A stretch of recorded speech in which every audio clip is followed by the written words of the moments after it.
Hello my friends, how are we doing on this beautiful Tuesday? Gorgeous Tuesday. Having a nice walk around the block. Walk around the area, so to speak. Enjoying a little time outside.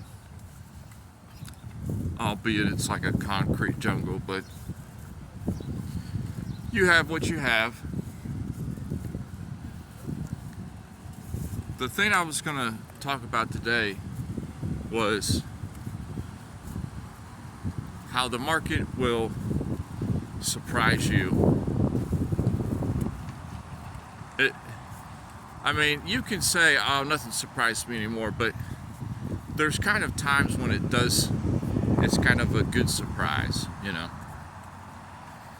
Because, for example, you do the right thing and say you place a limit order down at an area that you feel is a good level, or you feel where other people would be getting stopped out and you would like to get in there, and part of you says, oh well, I think I'm right. I think on the hourly it's just going to go up here, I'll just go ahead and mark it in now.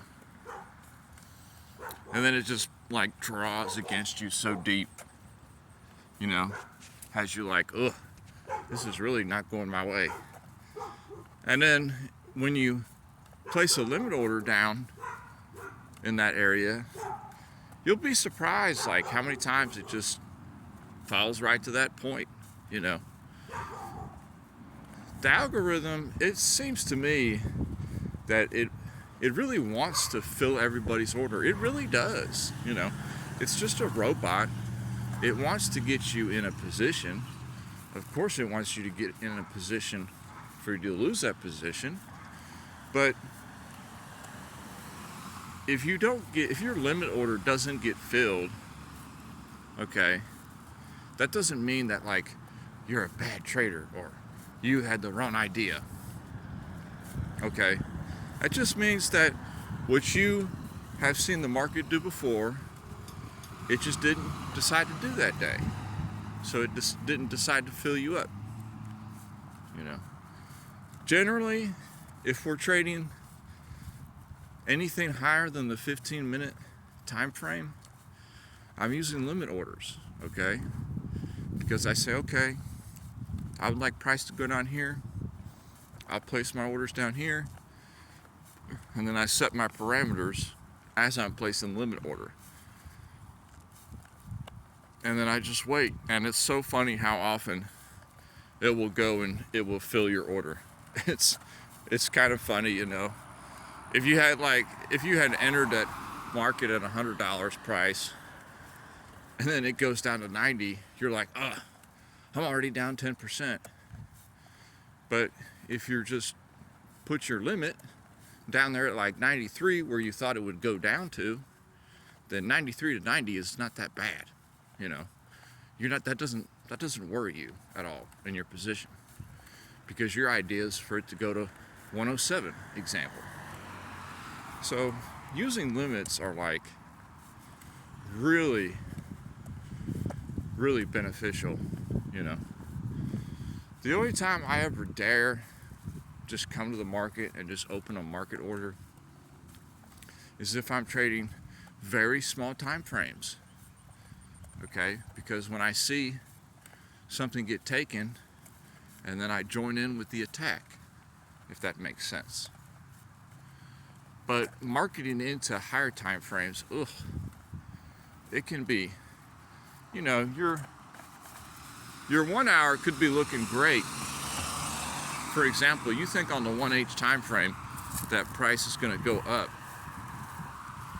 But did you look at the 15-minute time frame? The 15-minute time frame might be ready to cool off for a little bit. It might have been going up the past 10 candles. It might need a little breather. That's the opportunity that I like to take to say, okay, the 1 hour idea is good here. I think over the next 50 hours, price is probably going to gradually continue up on this, pair. But right now, the 15-minute, I think it needs to take a little breather. So you place your limits down there. It's kind of that simple, but that's kind of how I execute my trades. But that's a little bit difference between the market orders and limit orders. Market orders, anytime you're placing a market order, you can this is me telling myself this too, okay? And it might help you, I don't know, but when you come to the market and you place a market order, okay, all you're doing is you're just telling the market, I want it and I want it now. Well, what does that sound like? That sounds like a undisciplined young child, okay, that just wants to get in right now, okay? I'm more trying to get to just placing the limits and let the market do what it needs to do. If my idea didn't get filled out, fine. It's not that big of a deal. I'm on starting my 4th year, so it's not going to be a big of a deal for me to keep pushing any longer, okay? Marketing in is not going to change anything. Just think about that next time you come to the market and you place a market buy. This is kind of if you're trading and you're not a profitable trader yet, so to speak. Try using limit orders. Do you have the discipline to only use limit orders? Do it for a couple months and see how it kind of changes your perspective a little bit on how your trading style can be. I like it. And that's all I have for today. I will talk to everybody on the next episode. Peace.